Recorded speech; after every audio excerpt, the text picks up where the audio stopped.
What about Urban?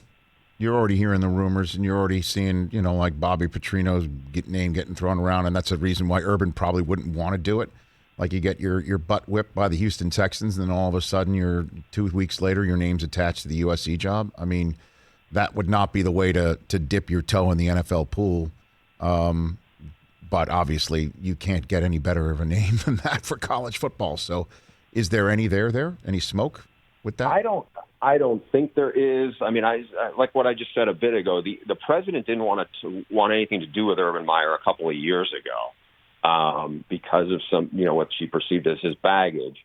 I think also with this now, like Urban he's a wildly unpredictable, person in this regard. Like he was the guy who retired at Florida and then came back a day later. And just like there's a lot of 180s that go on. He feels strongly, incredibly so about something one day, and then an hour later it can change, or a day later it can change.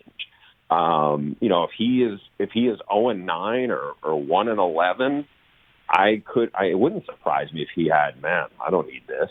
The thing is, if he really wanted to be a college head football coach at a very attractive situation, he absolutely could have been the Texas head coach last year. The AD there had come after him. There was a lot of talk. They really tried to reach out to him. And at that point, I think he's looking at what was the Big 12 and thinking, man, if he wanted to, I could go in there and dominate this league.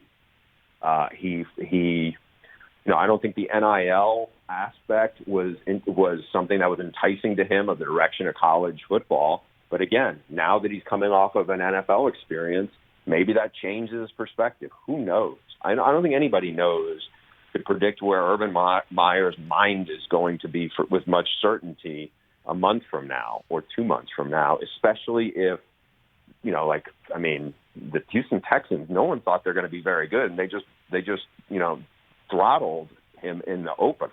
If there's going to be 2 months of that, who knows where his head's going to be at. And then what about the timing of this, Bruce Feldman? Because obviously USC doesn't have to make a move right now. I mean, why not sit back, wait, and choose any of the former NFL head coaches going through the Nick Saban career rehabilitation program, including the guy who preceded James Franklin in Penn State, in Bill O'Brien? Why not something like that? No, that's a name that, it comes up a little bit, and you sit there and think, with that name, how would that play in Los Angeles? How would it play in recruiting? He did do a good job. Terrific. In bringing stability to Penn State. My gosh. Franklin, who basically took it to the next level. I don't know. On one sense, I think if USC, because I'm sure he's already had, an impressive start. Everybody who's been the offensive coordinator at Alabama has been wildly successful. So you expect he will be. My guess is if they end up with him as the head coach, and I don't want this to come out like he's not a legit, credible coach. But if they end up with him, I suspect there's been some other people who either turned it down, weren't interested, or they just didn't think they were a great fit.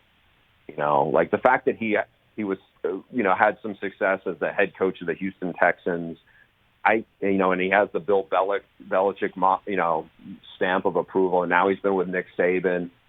That's all good. I think it's probably, relatively safe. If you start getting into is it going to be him or, PJ Fleck? I mean, I would guess, Bill O'Brien would probably play better in terms of what USC's fan base would think.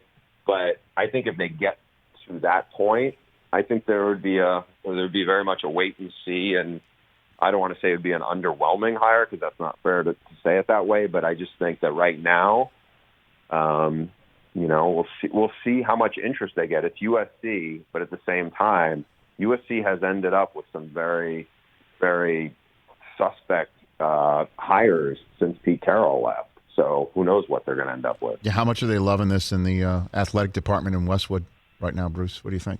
Yeah, it's probably not a better time to be a Bruin because, Chip Kelly just beat LSU, and they kind of whipped them when they did it. Mm-hmm. And there's a lot of enthusiasm and excitement for where they're at this point. It's quite a 180. And I think if you're USC, I don't know how you look at this situation and go, yeah, I would rather have what they have compared to what we have, right now. I'm talking, Bruce, I'm talking hoops too. I mean, what a year.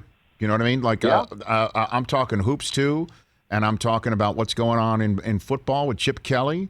And, there's the Jordan brand. They've upgraded the Wasserman Centers where, like, a lot of NFL guys train there in the off season. There's a lot of really positive things that have happened about, like, honestly, at this point, like, UCLA athletics has become cool again because of the Final Four run, and certainly because of the buzz around the football program after that win. It was one win, not like it's been, it's not like it's been. They just won the Pac-12 title, but I think there's a lot of enthusiasm around UCLA in ways that it hasn't been for a long, long time. Because even when they were good with Maurice Jones-Drew, you had Reggie Bush across town. Yep.